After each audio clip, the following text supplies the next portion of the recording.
When I move forward, there's a term in our software industry is called fail forward. And I recommend that for every cybersecurity professional, everybody who aspires to be a security professional is always fail forward. And I think it's true for any career.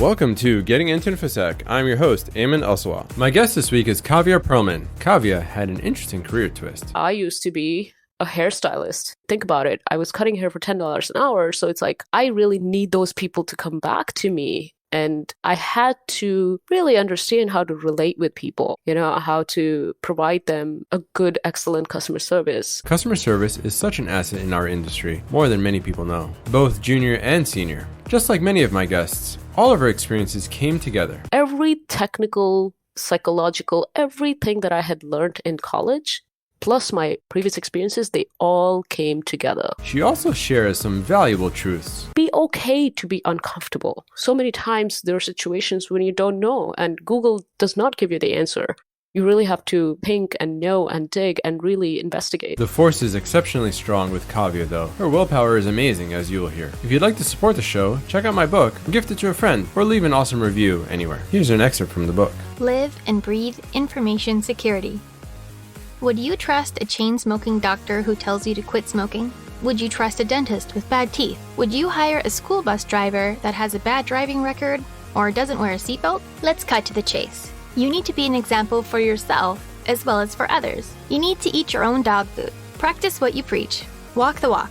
You get it, right? This is a mistake I see most often with people in information security, new or old. It tells me who's really serious about security and their work and who is not. These episodes are on YouTube as well, so feel free to like and subscribe there. Get in touch via Twitter or email. Let me know how things are going with you, especially during this new world we live in. All right, on to the show. Hi, Kavya. Welcome to the show. Thank you, Ayman. It's so great to be here. Great. Yeah. Thank you for coming on. So for those who don't know, maybe you could walk us through, who you are and what you've done with security lately. It's funny. I have, Ayman, recorded a few podcasts before, but this would be the first podcast where I would proudly be able to say and sort of own the role that the industry sort of put me in. A lot of the people are calling me a cyber guardian, and which is interesting. In fact, it took me a while to sort of own up to it because, we all have a little bit of this hunch, a little bit of this hesitation. Am I up to the expectations or not? Right. So almost fairly recently, I started to own up to it. Mm-hmm. Anyhow, currently I am the founder and CEO of XR Safety Initiative. XR Safety Initiative, it's a nonprofit.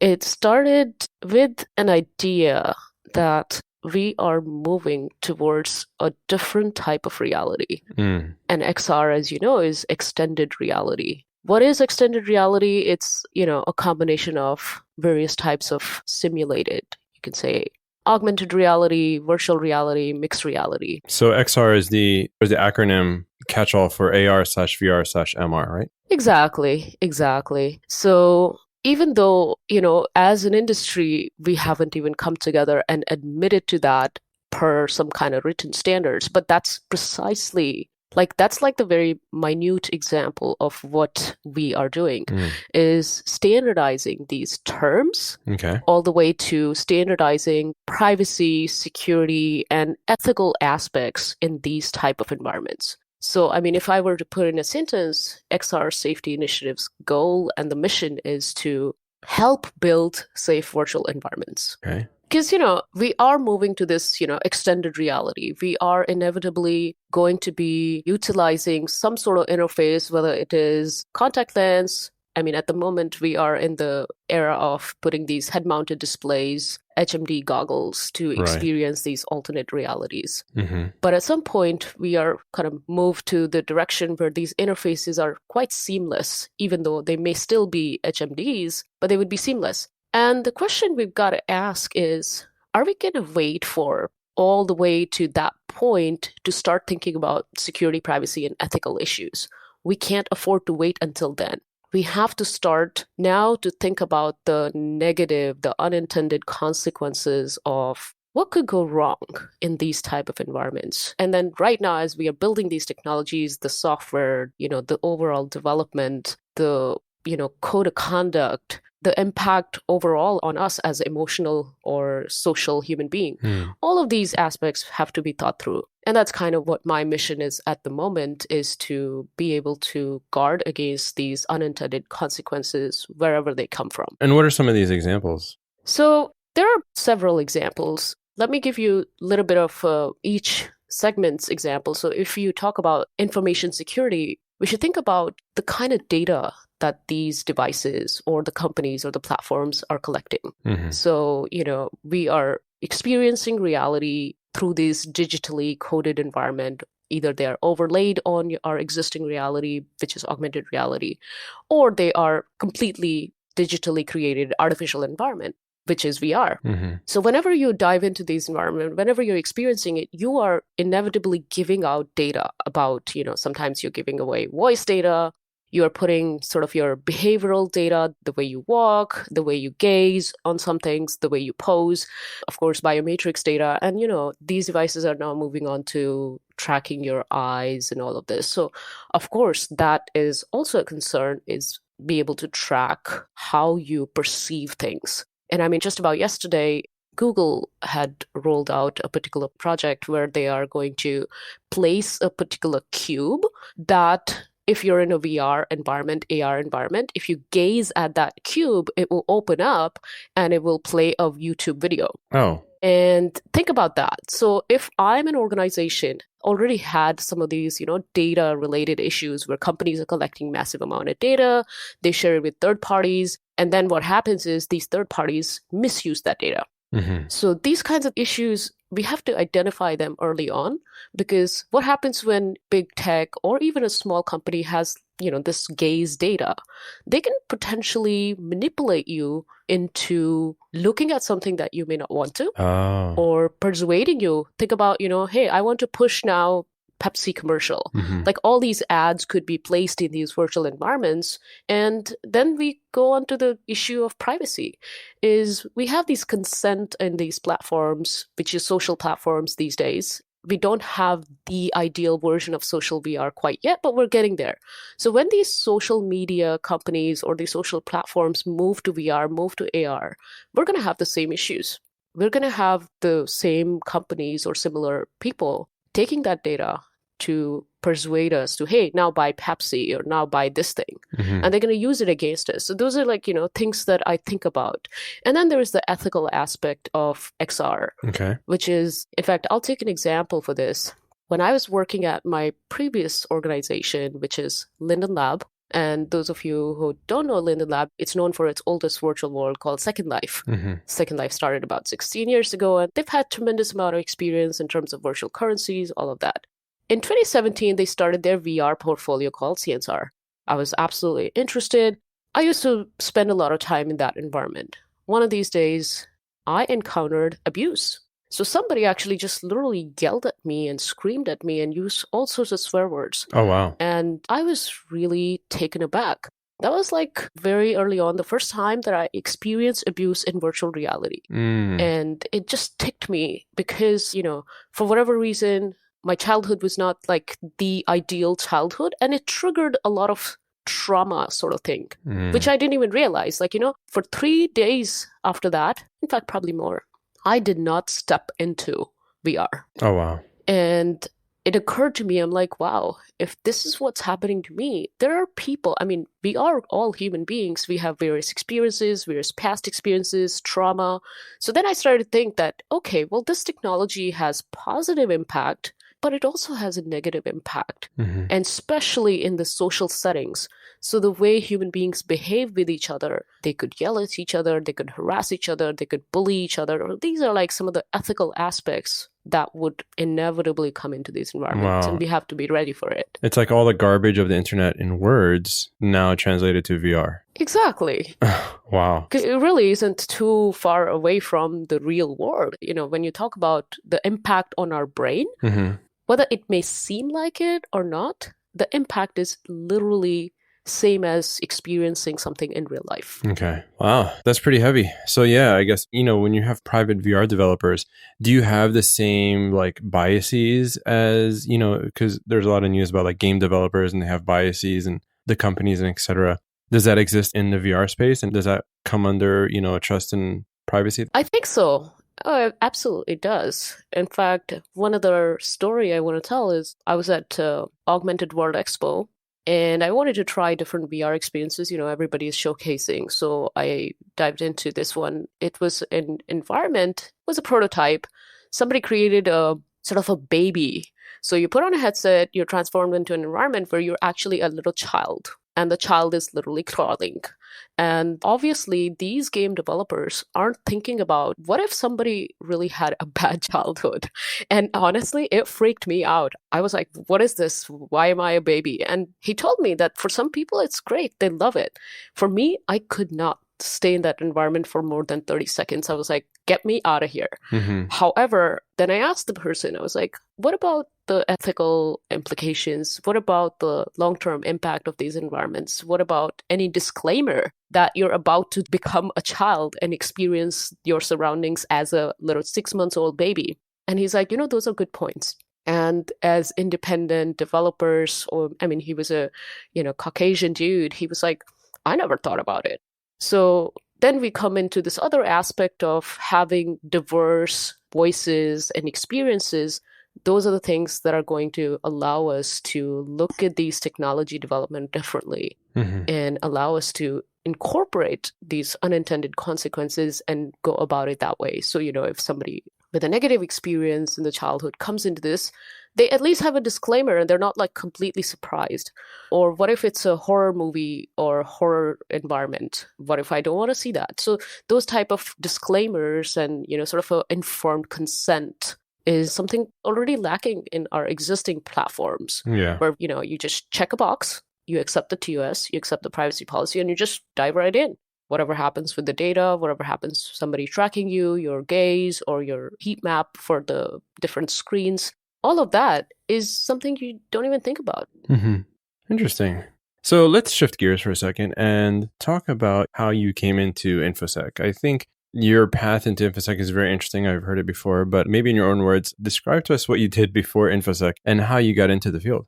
Yeah, it's a very interesting story. And I must thank my dear good friend, Caroline Wong, who was the first person to encourage me to talk about my story. Yeah, she's awesome. She is great. And most people who are in AppSec, InfoSec, DevSecOps, they know who she is. She's a superstar. Mm-hmm. I sent her a message on LinkedIn about some kind of a thing. And she was like, no, your story is awesome. You should tell it. So talk about my story. And then that's when I started talking about that I used to be a hairstylist. And what may sound like previous life, it wasn't too long ago. It was about 2011. Okay. And then I have to really talk about a little bit before that because originally I'm from India. I grew up in India. Okay. And until about 2007, I was, in India. So around 2007, I moved to the United States.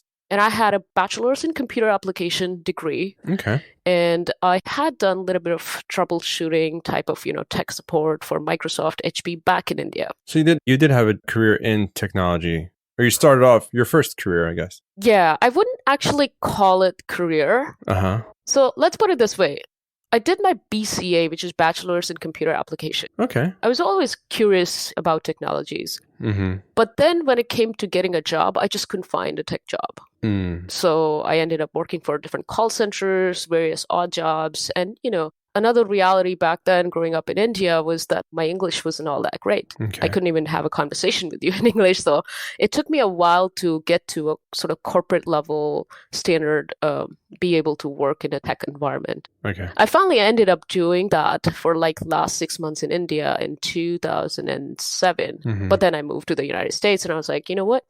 I can be anything I want. I was really fascinated about the idea of America is a free country.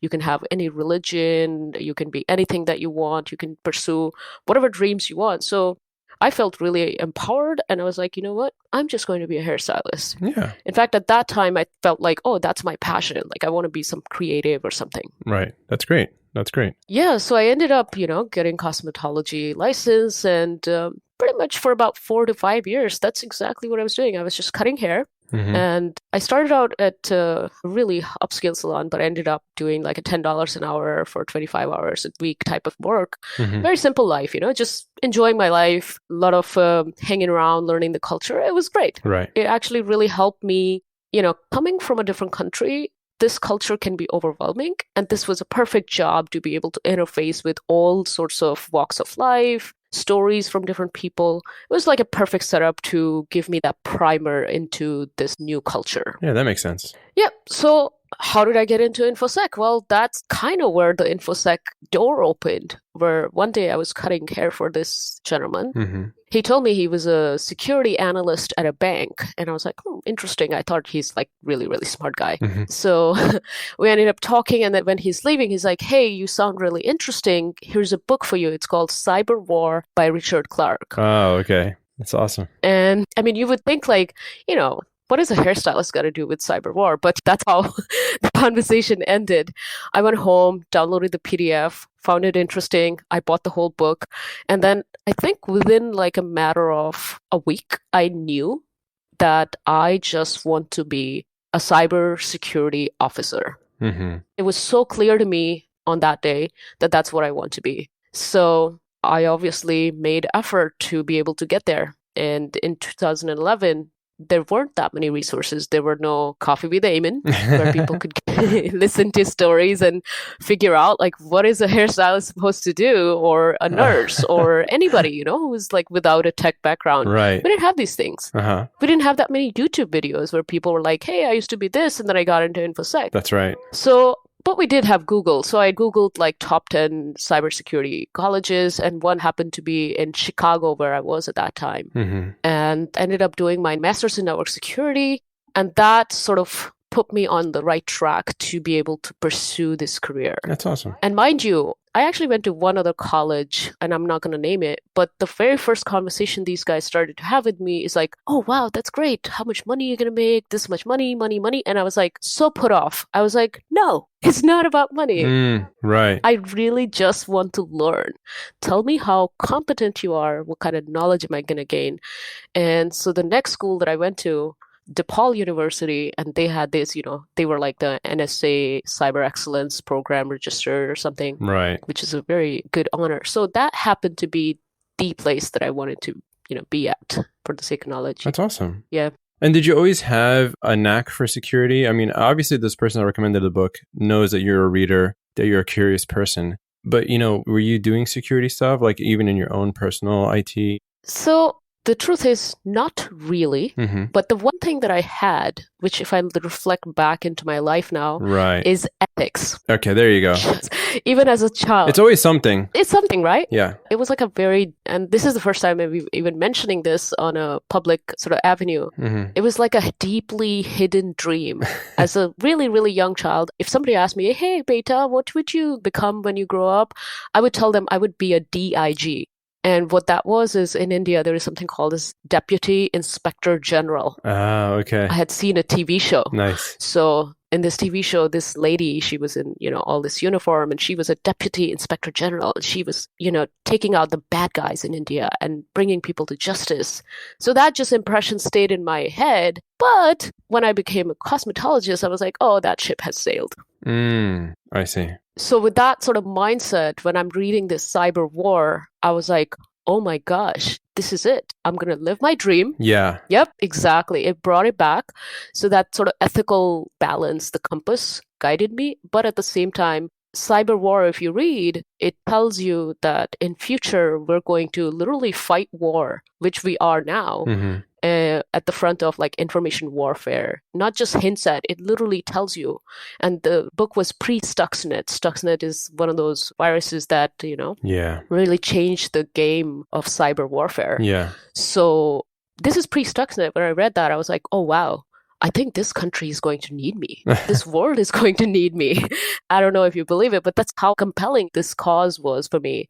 And at the same time, I was like, okay, I couldn't be a D.I.G., but I'm going to be a CSO, a cybersecurity officer. Right. You had somewhere to channel that energy this whole time. You're like, oh, this is where I could spend my energy, basically. Right. Exactly. And this is what I tell people when some students or people from different backgrounds, they come to me sometimes at conferences and they're like, hey, I'm really curious about security, or I don't know if I can do it. I say, hey, if you have any intuition, if you think that you want to explore, just do it part-time. Mm-hmm. You owe it to yourself to explore this little itch and figure out whether this is your passion or not.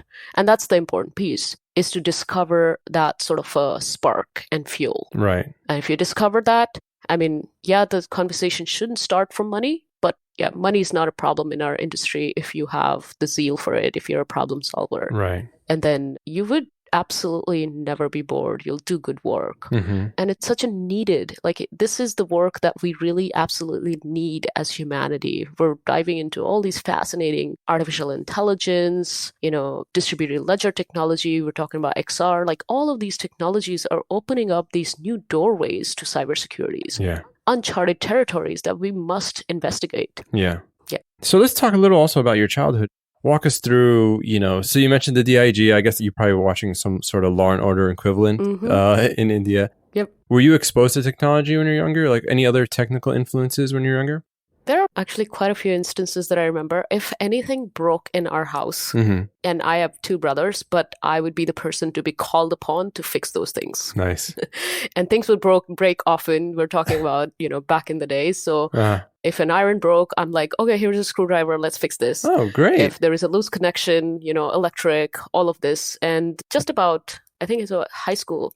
And I was really great with languages. So I was really good with Sanskrit and other Indian languages. Everybody told me to, hey, do your biology or be a doctor or engineer. But only thing that I wanted to do after I saw a computer, I was like, this is my life. I don't know how. I've always had this intuition and the willpower to, one, by intuition, find where I'm supposed to go, and then using the willpower to absolutely pursue.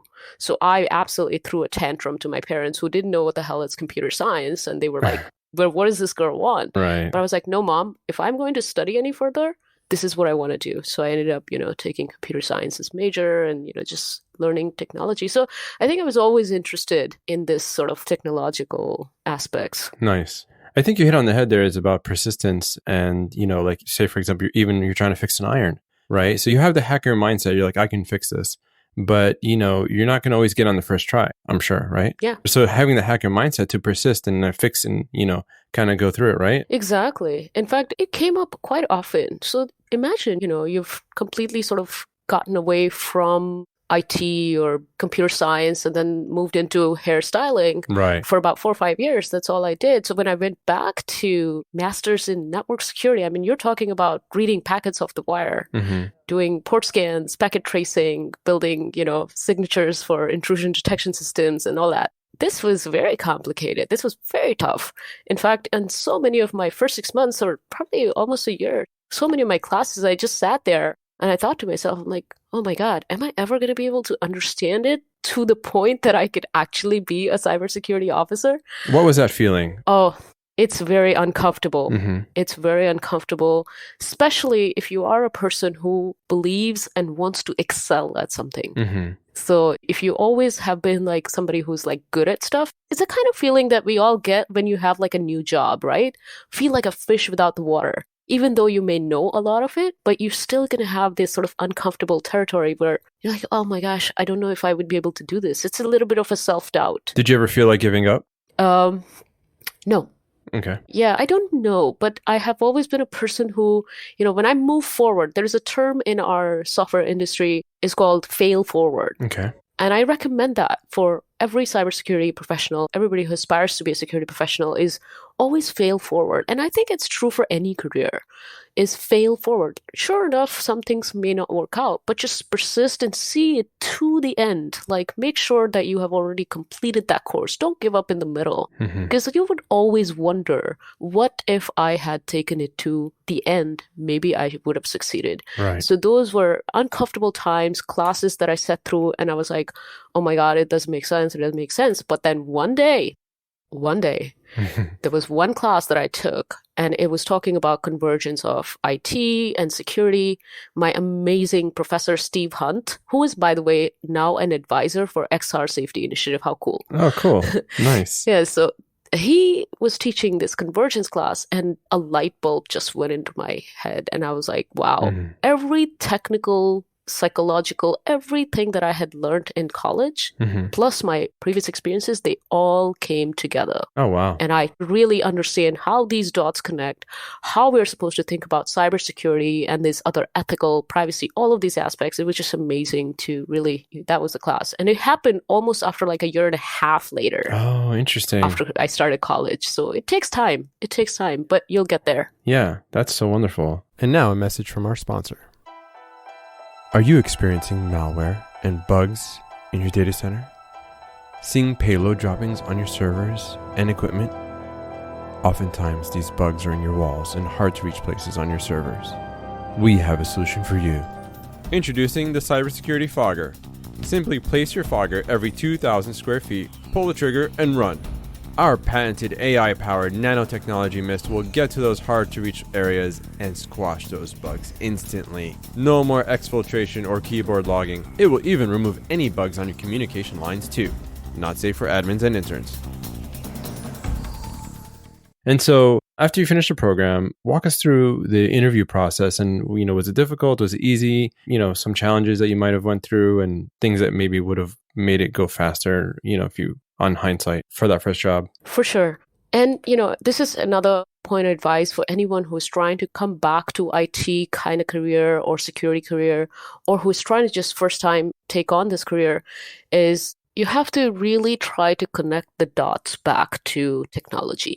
So how does a hairstylist go from hairstyling, creative aspects to technology? In fact, I heard your interview with the Infosec Sherpa, and she used to be a librarian. Right. And, it's a very similar thing that we all have to think about. If we're coming from a non-technical background, how do I go into technology? So what I did, where I kind of got lucky, I picked up a tech job at the university. It was literally just like 10 hours of doing technical support, fixing servers, doing remote monitoring, fixing some of the endpoints and all that.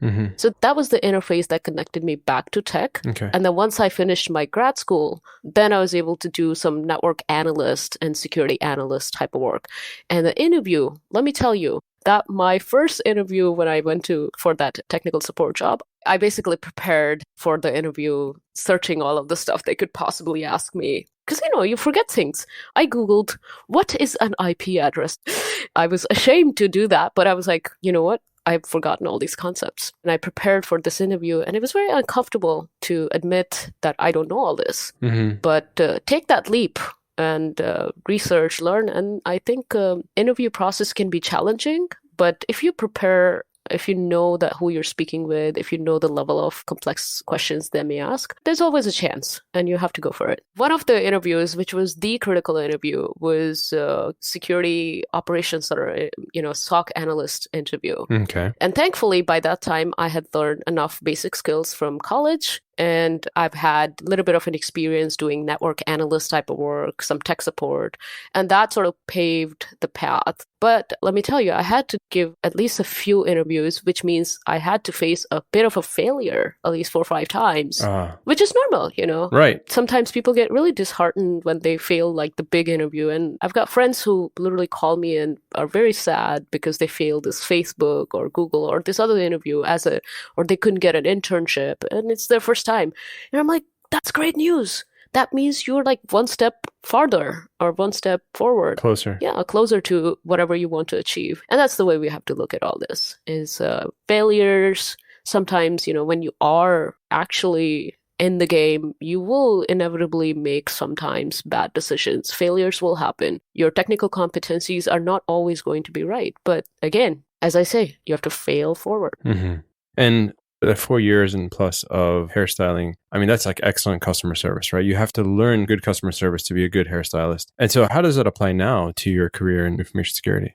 It certainly does. So I think I mentioned, the whole cultural aspect. So if you're coming from a different country to the United States, or, just changing your culture overall, that sort of interface with various people sets you up for being able to relate with people. And I mean, you think about it, I was cutting hair for $10 an hour. So it's like, I really need those people to come back to me. And I had to really understand how to relate with people, how to provide them a good, excellent customer service.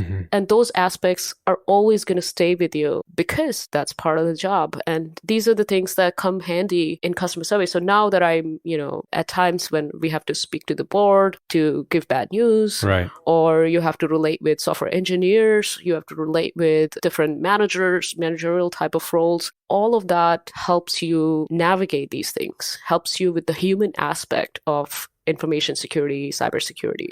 And that is very, very essential. A lot of people have a lot of technical knowledge. They are excellent. They could be a great pen testers. But when you put them in front of people, they're really like a fish without water. And that's the aspect, I think, that 4 years, 5 years of hairstyling, oh my gosh, I have absolutely no regrets. I would do it all over again the same. Awesome. Yeah, it really helped me out. That's awesome. That's really good. Do you have any war stories from your time in security that you can talk about, either interesting incidents or anything like that? Hacker war stories, interesting incidents. Yeah, that you could talk about, either a time that you covered some sort of security incident that happened or anything like that. I've covered a lot of cybersecurity related active attacks and incidents. So before my core security job, you can call it the intermediary job, where I was working for a managed service provider. Okay. And I was also going to grad school.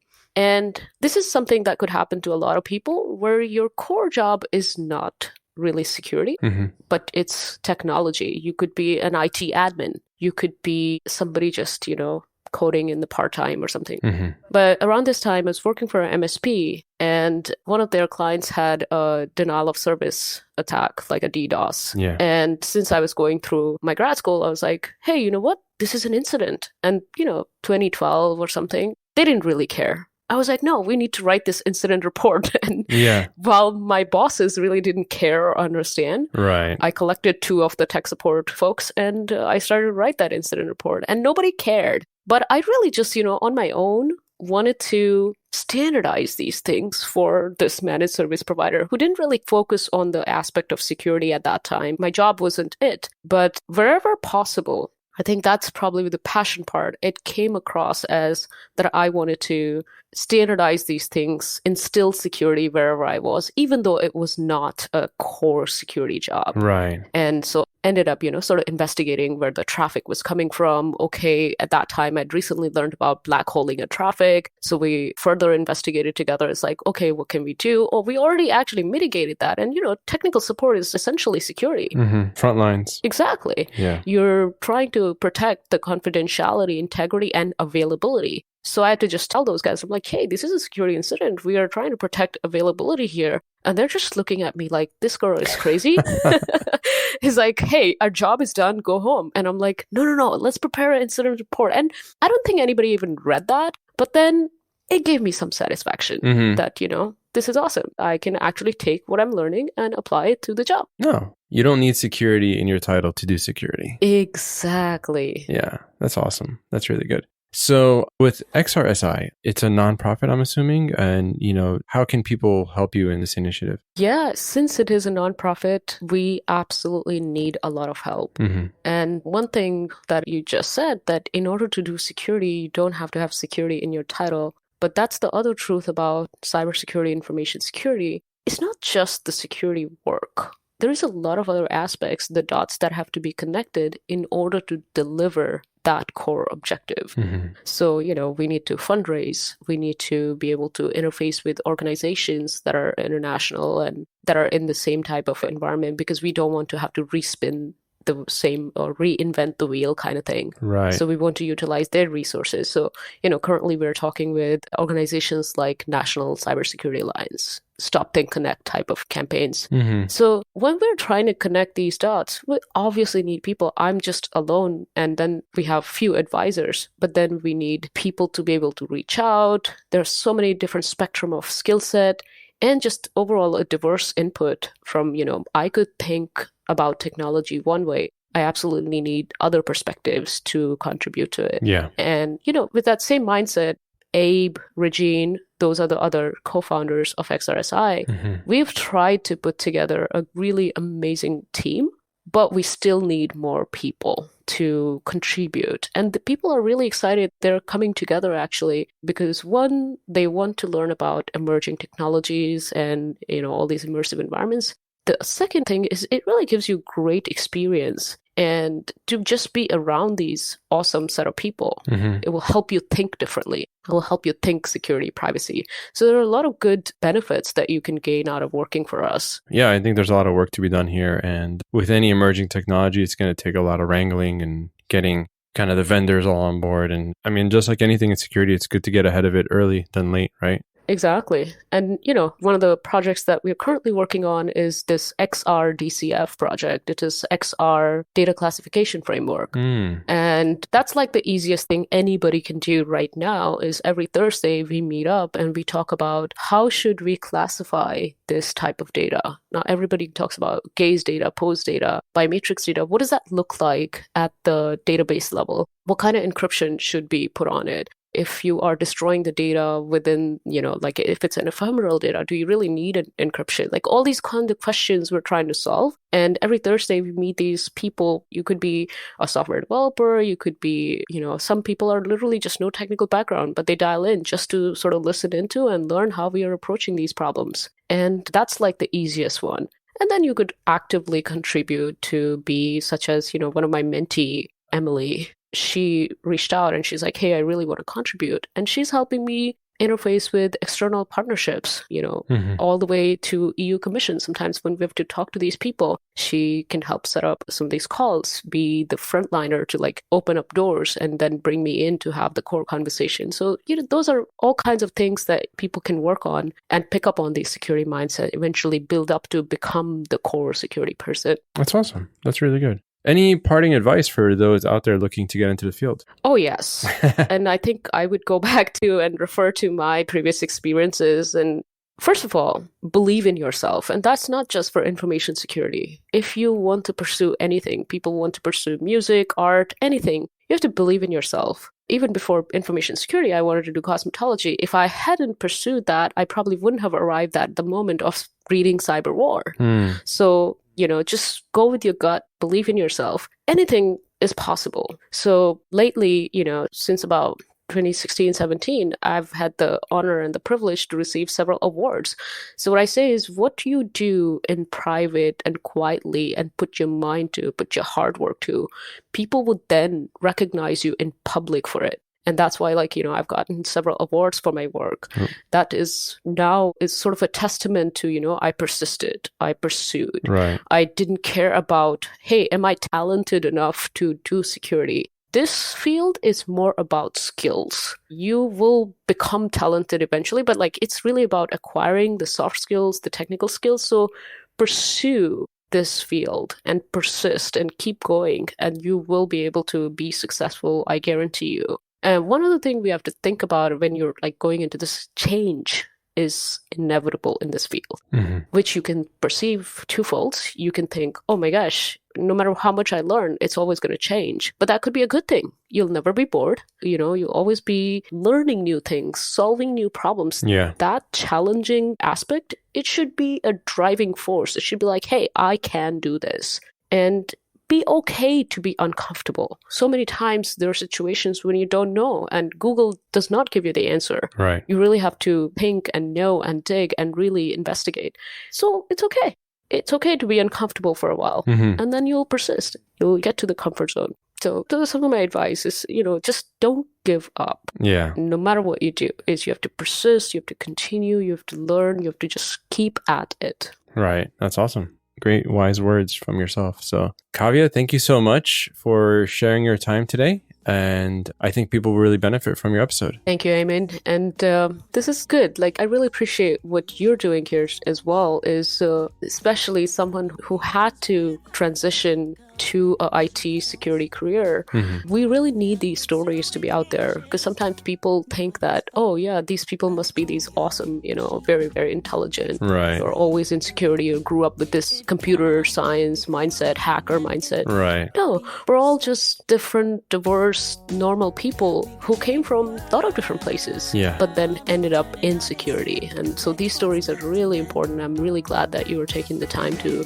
go dive into these things and help other people to understand this aspect. Well, thank you so much. Thank you. Yeah. Absolutely. We'll leave it there. Thank you so much, Kavya. Thank you, Eamon. Bye-bye. Bye now. Thanks for listening. Hope you enjoyed that as much as I did. As always, if you like the show, please thank my guests for their time and let others know about the show. They might thank you for it. Intro music is Cascadia by Trash80, trash80.com. Check out the website gettingintoinfosec.com for show notes, clickable timestamps, a preview of my book, and more. And stay in touch on Twitter for more Getting Into InfoSec reflections.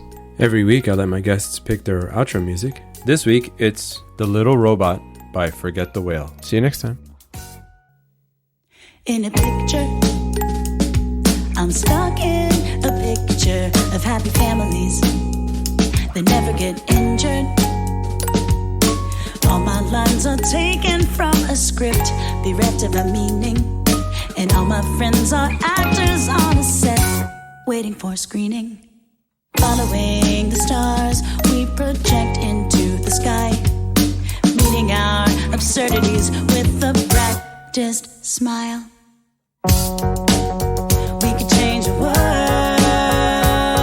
turn it on its head, collect what's left and then recommence. We can change the world, turn it on its head, collect what's left and then recommence. There's a whole world in my heart, a sky of waves, a sea of stars.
A sky of waves, a sea of stars.